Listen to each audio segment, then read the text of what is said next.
watu wanauawa, tunauana. Unaona hapo tumeshaanguka.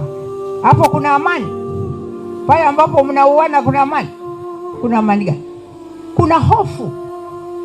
Na nasema kabisa ni dhambi kuendelea kueneza hofu ukiita amani, kwa sababu kila unapotenda jambo ambalo halistahili, dhamira inafanya nini? Inakwambia.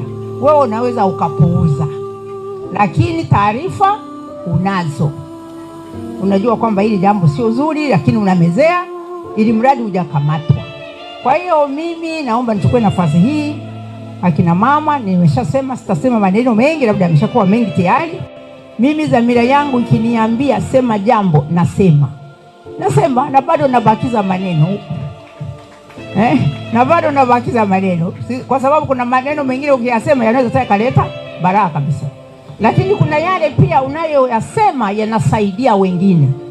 Na ukisema ukweli, kama huyo mtakatifu Atanazi tulivyomsikia leo, ukisimamia jambo, wale wafalme wa hofu lazima watakushambulia. Lazima watafanya nini? Lakini sasa wakishambulia, si nimesema usiamini miungu wengine, kwani wenyewe ni Mungu? Sina, wenyewe ni binadamu tu. Kwa hiyo kwa tahadhari, kwa umakini, kwa staha, lakini kuongozwa na dhamira ndicho kitu ambacho mimi nafikiria kimenisaidia.